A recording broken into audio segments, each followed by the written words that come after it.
ఇలాంటి దేవుడు ఉంటాడా మనుషుల్లో కూడా అనిపించేలాగా మహానుభావు ప్రతి పనికి ముందు వస్తున్నాడండి.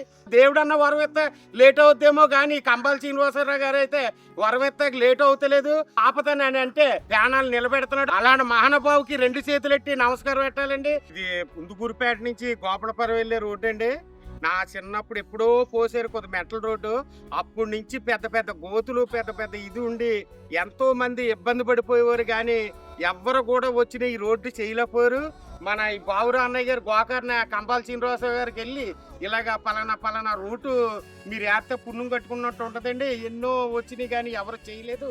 కొత్త ఇలా చేయండి అని అంటే పాప మరి అడిగితే వెళ్ళి ఇచ్చారు డబ్బులు. 50,000 రూపాయలు. చాలా మంది చేద్దాం అనుకున్నారు, ఎవరు కూడా ముందుకు రాలేపోరు.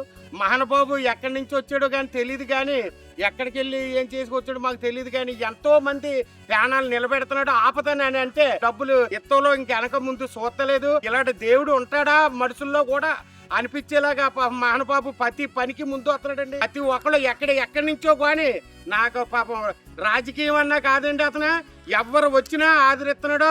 వాళ్ళనే కాదు వీళ్ళనే కాదు, చాలా మంచి వ్యక్తిగతమైన మనిషి. అలాంటి మహానుభావుకి చేతులెట్టి